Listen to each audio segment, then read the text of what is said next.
Ezi Teshuva Gemura. What's considered complete Teshuva?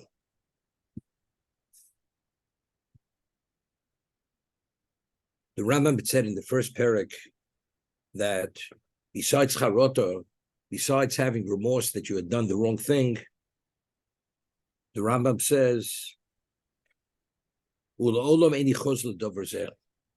person says, I will never ever go back and repeat that behavior. Does anybody know he won't go back?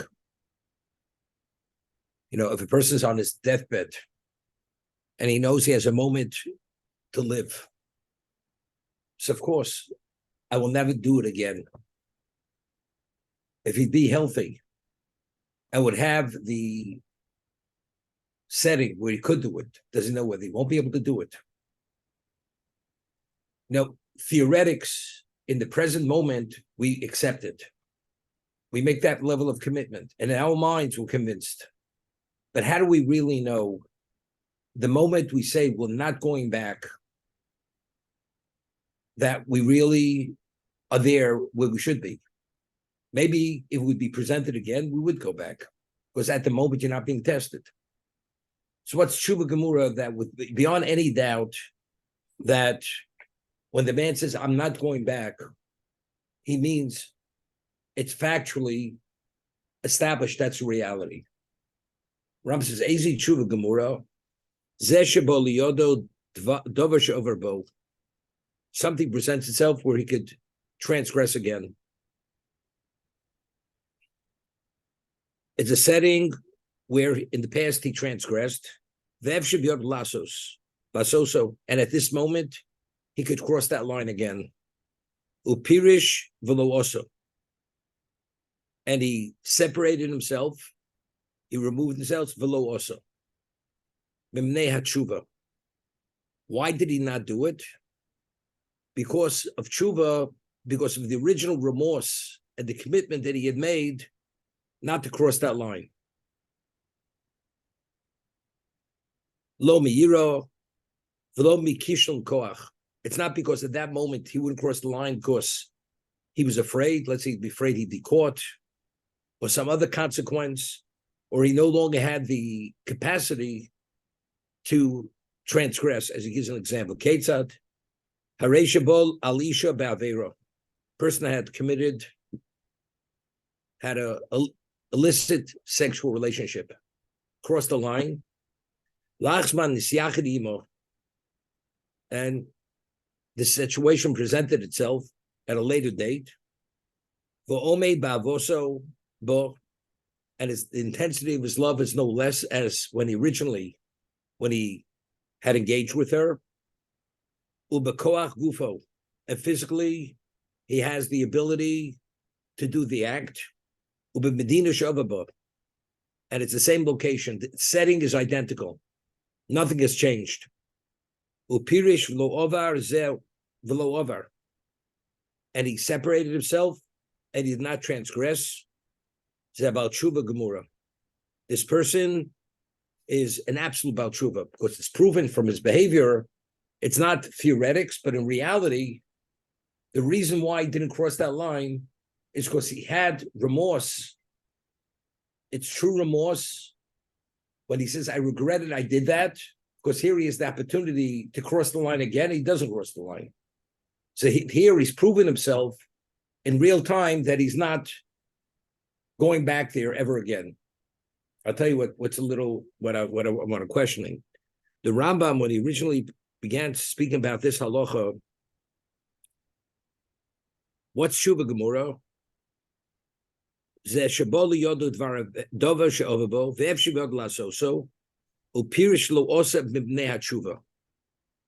he separated himself. He didn't do it because of tshuva. What's b'nei tshuva? Because he had done tshuva originally, and now he presents himself. So this confirms what originally he had thought and committed himself is real.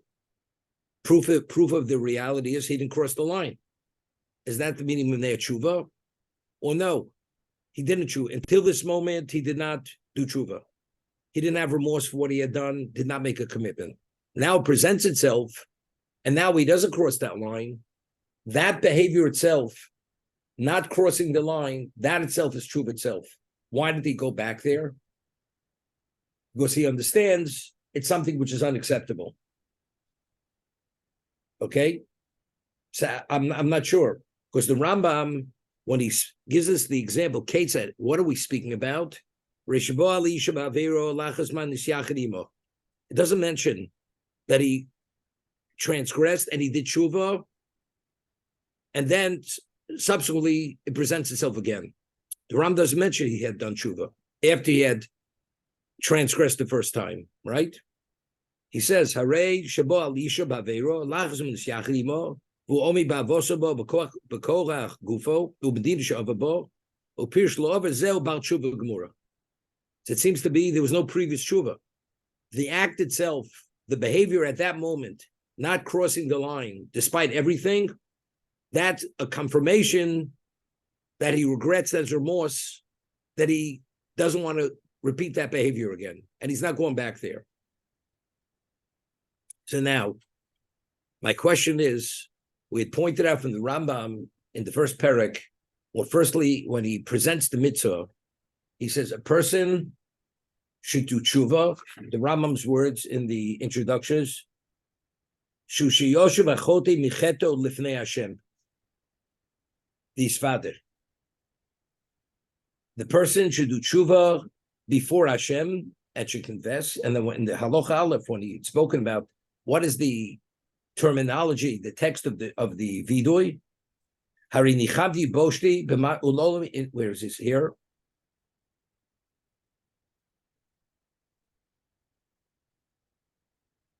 So we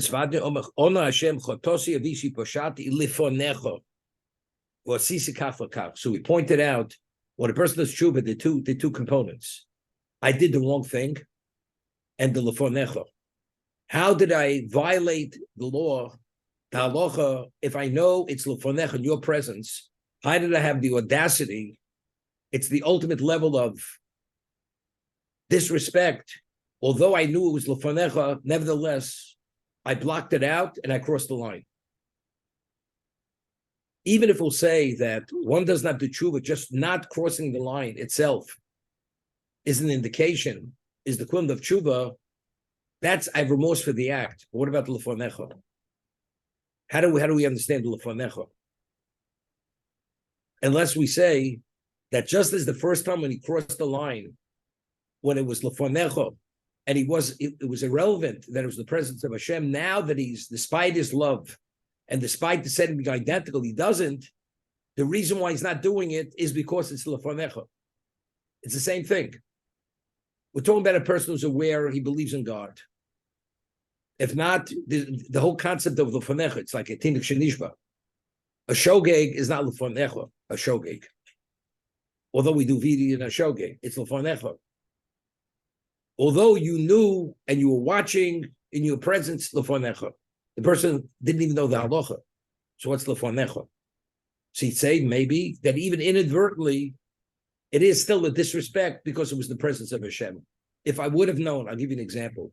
We find that Yaakov, when he had slept on Har Moriah and he had the prophecy, he says, if he would have known how holy the location was, he wouldn't have slept there.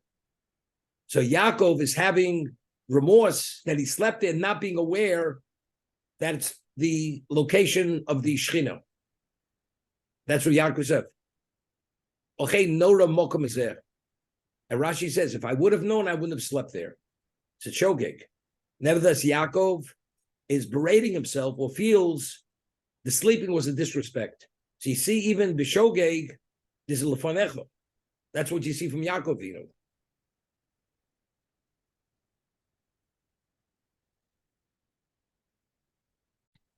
Another reason why difficulty, the Rambam says, how's a person niskaper? How do you have atonement? How will you reinstate it? You have to have verbal confession. In this case over here, there's no verbal confession. To have kapara. Unless you learn, as we said, he had previous done tshuva, and he had verbal confession. But at that point, there's a certain aspect, it's only theoretical. Because you never know.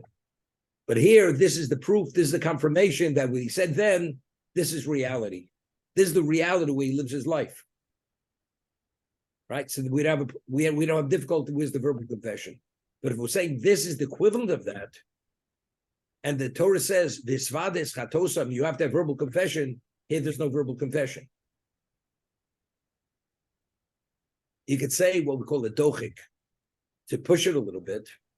What do you need a verbal confession? You could say it's Gzer Sakosov. Torah says you have to verbally articulate what you feel in your heart. The charota, the remorse, and the commitment to the future. Gzer Sakosov, it's like we speak about, we say here Lav Kadibra. You say the Kriya Shema and you meditate the Kriya Shema, but you don't say the words. Regardless, what about a person's in onus? You're not able to. But there's halacha, you have to say the words. You didn't say the words, you haven't said them. So if tshuva, the only way you can be reinstated is you have to say the words, which is kapara. He hasn't said the words, so here he hasn't said the words. Although his action are the equivalent of that, but factually he can say the words, so we say no. The only reason why you have to say the words is because when you say it, you bring it, although we say words are not action, but it's an expression, it's a revelation of what the person feels within his heart. So over here, with the behavior itself is the equivalent of that, because here he could have crossed the line. Both ava, both koach, both zman, both mokum, everything's identical. That is the equivalent of verbal confession, which is a dochik. Rabbi. Rabbeinu Yonah says in the Shari Teshuva, which we had studied, that if a person violates for the first time in his life, whatever the sin may be, deliberately. Okay? So, of course, he has to do tshuva. But the liability of the first time is not as severe as the second time. Why? Rabbeinu Yonah says, look, we all believe that we're not vulnerable to many situations. So very often, suddenly, we're overtaken by desire. So even when we do it deliberately, there's a certain aspect of inadvertency in that. Of course, we didn't realize to what degree we were vulnerable. But if in fact you realize that you once failed, so you're aware of your vulnerability, Rabbeinu Yonah says, how did you not make fences, knowing that in the past you failed, to distance yourself from such a setting? So why didn't you make a fence? The non-making the fence is an indication that it's a lack of concern, that you don't care. Therefore, the second time you violate, it's much more serious than the first time. That's Rabbeinu Yonah the Shari Teshuva. Was how do you not make a siyog? Knowing that you failed, you should have taken a precaution. First time you didn't take the precaution because you didn't think you were vulnerable. So I'm saying this, that over here, the person, until this happens, the person has to take every precaution because you never know. And if you don't take the precaution, it's a problem. Because knowing in the past that you failed, even though you did a tshuva and you had the remorse, not knowing to what degree you're vulnerable, you have to make that fence and you have to take the precaution. What about did the tshuva and now presents itself, same woman, same desire, some ability, same setting, and you did not cross? Maybe that's a confirmation that you're not vulnerable any longer. So going forward, maybe you don't have to take that precaution. Or do we say no? Factually, you don't take a chance. And Rabbeinu Yonah, what he says there will still apply, that even though it was Bosa, Isha, Bosa, Zman, everything's the same, but you never know what could happen. And if you fail, post this, as the Rabbeinu Yonah says, there's a very serious claim against that person. Knowing in the past you failed, although you succeeded, because you were not drawn into it, you should have taken that precaution. Not taking the precaution gives you a level of liability, which initially, the first time, you did not have that level of liability. Rabbi?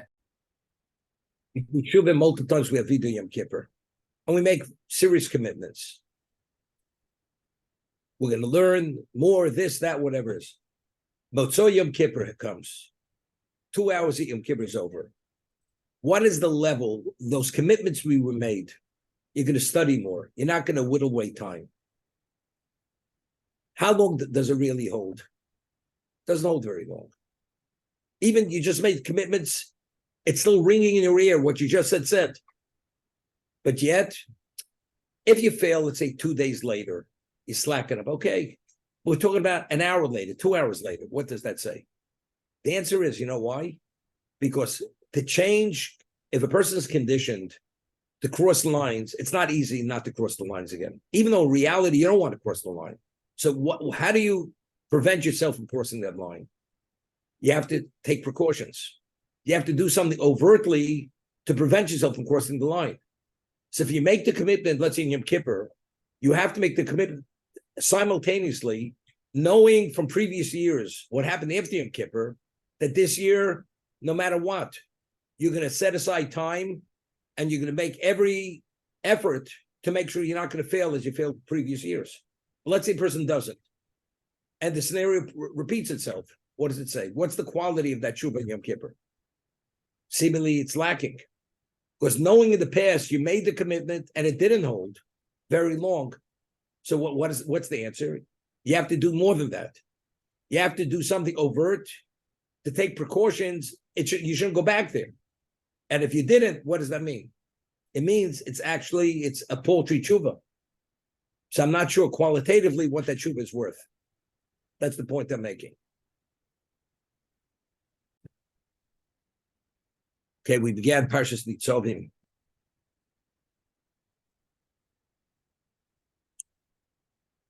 This is the last day of Moshe Rabbeinu's life.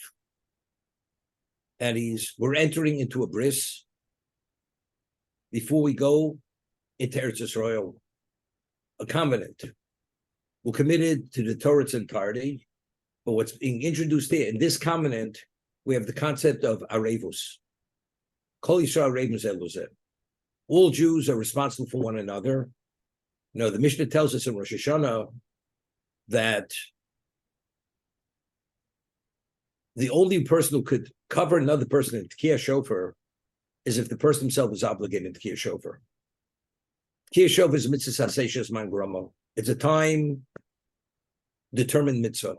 A woman is exempt from every positive commandment which is determined by time. It's called mitzvah saseshes man grama, time-oriented. If a woman wants to be motzi, a man, in Shofar, she cannot be motzi, could not cover him. Because the woman herself has no obligation. She can participate and be a beneficiary, but she's a person who's not obligated. So a person of non-obligation cannot cover a person of obligation. But a man versus a man, or let's say Kiddush Friday night, a woman is obligated Kiddush Friday night no less than a man, and the man is that the husband doesn't feel well, and the wife wants to cover her husband in Kiddush, it's not a problem. But since their obligations are identical, she is able to cover. But how? If there's an obligation to each individual to say is Kiddush, how could one person cover the other? The answer is there's a concept known arevus. Every Jew is responsible for the other, meaning that since I'm responsible to make sure that you fulfill your obligation, therefore I could actually act on your behalf to fulfill your obligation. Except you have to have some relevance of connection to my representing you. And that's the concept known as Shemei Koneh. If I have in mind to cover you, and you have in mind that you want that I should cover you, and that's the case by Kiddush.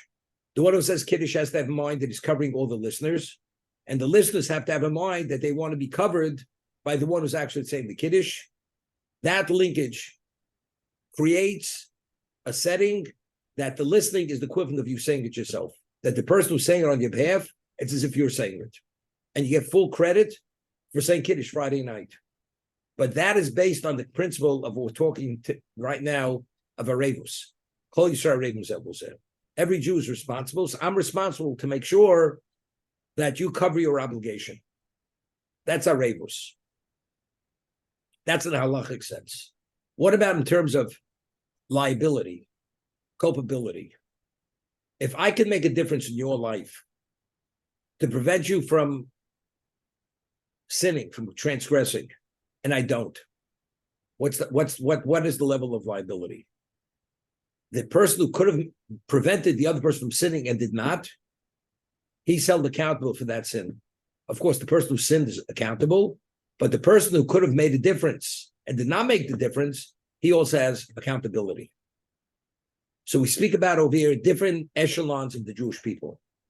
Roshechem, Shiftechem, the leaders of the tribes. Ziknechem, the elders.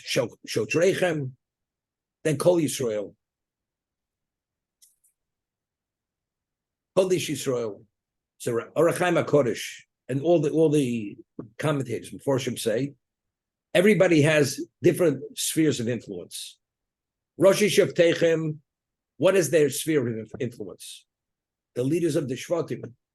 The sphere of influence is greater than an ordinary Jew. An elder, his sphere of influence is greater than an ordinary Jew. Shotrechem, also greater. Kol Yisrael, what is his area of influence? His family. Kol Yisrael means my family, or those of my peer group. People greater than you or beyond your immediate community, you don't. But within your community, you could. The Mechaber rules that if you're davening and somebody's speaking in the middle of Shmon Esrei, in a place you should not speak, Chazar Sashatz, the Mechaber says, the Shulchan Aruch says, you should be goer. You should do something overt to indicate to that person that he has to be scolded. I mean, the word scolded has many connotations. You should communicate that person that his behavior is not acceptable. That's obligation of every Jew. Look, if it's going to fall on deaf ears, what's the point? But if it may make a difference, you definitely should say something. There's no such thing as, why should I meddle? There's no such thing as I'm meddling. Based on this principle that if we could make a difference, we don't make a difference, there's liability, that's not called meddling. That's my responsibility. But everybody has his level of sphere of influence. The famous Gemara in Shabbos speaks about the Churban Abayis, the destruction of Bayis Rishon. HaKadosh Baruch Hu says to the Malach HaMoves, to the angel of death, that you should take the letter Tuf, which is the second letter of the word mace, and put it on the foreheads of all the Rishonim to indicate they're marked people to be taken. But the Rishonim, when you put the letter Tuf, it should be in black ink, not in red ink. Red indicates guilt, death. Black, if you're in the black, you're okay. So the Midas Adin goes to HaKadosh Baruch Hu and says, why aren't the tzaddikim culpable? When the Rishonim were failing and sinning, the tzaddikim didn't say a word. They stood by and they didn't say anything. So they have culpability.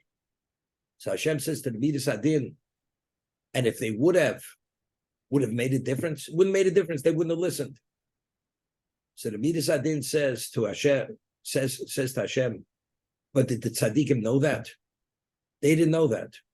If they would have tried and it would have fallen on deaf ears and they would have been pushed away is one thing. But here, you tell me, God knows the truth. That factually, if they would have, they wouldn't have listened. But did the tzaddikim know that the Rishon wouldn't have listened? They didn't know that. So how could you stand by and watch the others transgress and remain silent, not say a word? It's a total level of disrespect to Hashem. How do you watch such a thing and not say anything? As a result of that, there's culpability even for the tzaddikim. This is the Gemara in Shabbos. So Gemara says, if that's the case, put the letter Tov in red, even on the heads of the tzaddikim, and therefore even the tzaddikim will take it during the Churban Abayis. Okay? But again, this is the issue. The issue is, if you're in a position that you could and you don't, there's liability. And they were the Zakanim, they were the elders. They had that standing. And since they didn't know, how do you not? Therefore, it's liability. We had the Talmud Dvorah, which is Moshe Cordovero. He speaks about the mitzvah of V'ahavta l'orecha kamocha. The mitzvah say, you must love your fellow as you love yourself. And the Chavetz Chaim, in his introduction to Avas Chesed, he speaks about Gemilas Chasodim. Achnosis Orchim, Nicham Avelim, all these various things. I mean, they're very specific mitzvahs. To lend a fellow Jew money, that's a mitzvah saseh. That's a positive commandment.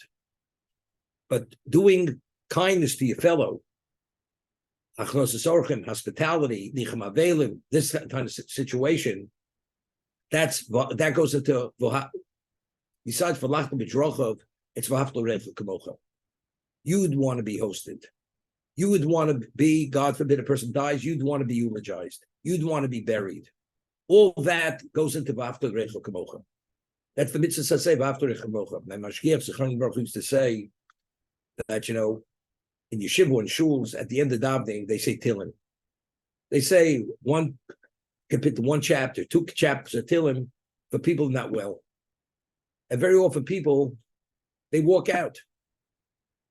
So in yeshiva, the bochrim, at the end of davening, the moment the last kaddish, they walked out, they went to eat breakfast. So my mashgiach would say, once spoke, if God forbid it would be one of their relatives, would they stay to say the Tillim, or would they walk out? They would stay. So if you'd stay for your own relative, why don't you stay for somebody else's relative, for another Jew who needs the Tillim? The answer is, it's a breach of After Rechel Kamocha. This is what he had said.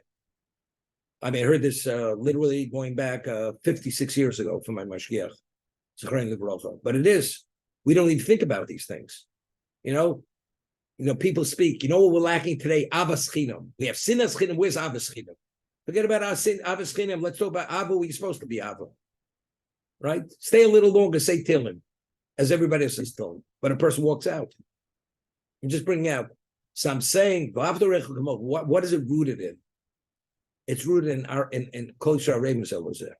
So Ramak explains that every Jew is a component in a metric called Klal Yisrael. There's the Jewish people. The Jewish people are not comprised of one person. Every Jewish soul is part of the entity called Klal Yisrael. And every infusion, which is a positive infusion, benefits the whole system. And every transgression, you're introducing a negative force into the system and causes the system to malfunction. So every positive action causes the system to go forward. The other causes its system to what? To falter, to regress. That's what it is. So when you say, love your fellow as you love yourself, when you do for him, in that actuality, you're the beneficiary. You're enhancing your own neshama. Because his neshama and your neshama are linked to one another. That's the concept of kamocha.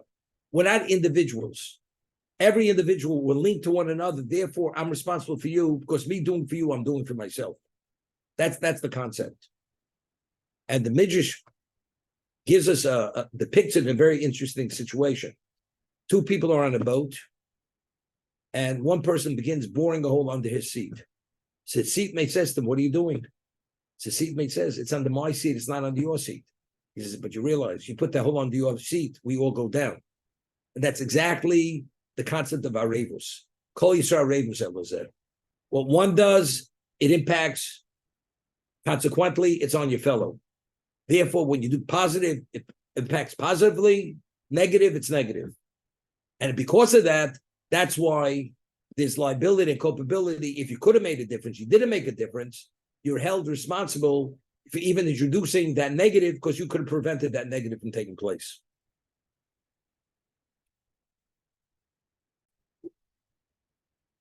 Mendel Zaks was the son-in-law. The Chofetz Chaim had a daughter when he was in his 70s. His youngest child. Mendel Zaks married his daughter, and he was the last Rosh Hashiva in Rodden in Europe. Came to the United States. So the Chofetz Chaim, whenever he would travel, he had his own balagola. He had his always wagon driver, coach driver. Why? Because a non-Jew couldn't be trusted with the Jew, because the moment he would take him into the forest, he was suspect, he would murder the Jew. So the Jews only traveled with a Jewish coach driver, never with a Goy. Because Goyim couldn't be trusted in terms of the safety of a Jew. But the Chofetz Chaim always had a person ready, and he had his own coach, because he would very often, on the spur of the moment, would have to travel to Vilna or to various communities. Okay, so he's goes with the son-in-law, and he was the Chofetz Chaim was older, it may have been in his 80s or early 90s, and Rav Mandel Zaks was much younger, would travel with him. They were in Vilna. They come back. Rav Mandel Zaks couldn't stand straight. It was such a long, tiring day. The Chofetz Chaim immediately went, opened the Gemara, sat and studied for a few hours. He couldn't imagine. I mean, after such a tiring day, he barely could stand on his feet and keep his eyes open. The Chofetz Chaim felt, because he was involved, he didn't study what he wanted to study, so he had to make it up. So he studied. He put in that time. So he comes back, he comes into the room where the Chofetz Chaim is sitting, and he says to his son-in-law, "Did you pay the coach rider? Did you pay him?" He says, "Not only did I pay him, I gave him a very handsome tip." He says, "That's not what I'm asking. When you paid him, did you have in mind that you filled the mitzvahs asay b'yom hatiti lo scharo?" That's what I'm asking. Of course you paid him. But did you have in mind that you did it for the sake of mitzvah, that you're supposed to pay an employee on the day that he works? You're paying his wage. He said, "No." So you know what he did? He says, that's what the Chofetz Chaim said to his son-in-law. "You missed the boat." So give him mitzvah. The mitzvah is v'afto reichel kamocha. I'm just giving you the background that if you start faltering, you say, "Why should I?" You know why? Because you're the beneficiary. You should do it because Hashem said you do it. That's why you do it. But if you want to know the background on it, why you should, because ultimately you're the beneficiary. So if you don't want, you're a fool, because you're going to be the victim or you're going to be the beneficiary of it.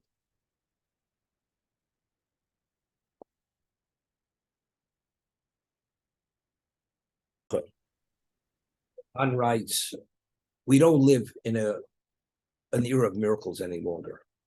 For instance, Torah speaks about leprosy. Person speaks, gossips at a very on extreme level. Person subject to tsaras. Leprosy of the Torah is not the degenerative disease of what we call lepers. You have leper colonies.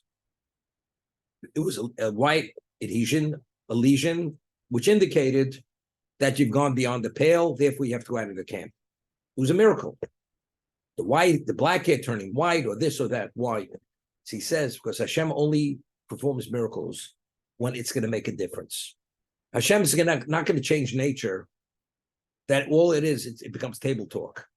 If people are going to be oblivious, interesting, let's go on with life. Hashem's not altering nature for that. If it's going to make a difference that people are going to take it to heart, they can make changes in their life, then Hashem performs miracles. Otherwise, Hashem doesn't perform miracles. So I'm saying exactly this. People are so calloused and so into their lives. What do you need for people to wake up, so to say? God forbid. We just did the Daf Yomi. After Shel Shvius, person engages commercially with produce of Shvius. First, he falls in hard times. Then he has to sell his movables. Then he sells his house. Then he sells his daughter. Then he sells himself to slavery. The guy still didn't wake up. Not only did he sell himself to a Jewish master, he ends up selling himself to a Goyish master, where he becomes a deacon in the church that he has to provide firewood for the idolatry. The guy still didn't wake up. Could you imagine? And his relatives have to come and pull him out of the brink. There's a mitzvah, they have to redeem him. What does it take to wake up? I'm just saying, that's the reality of people.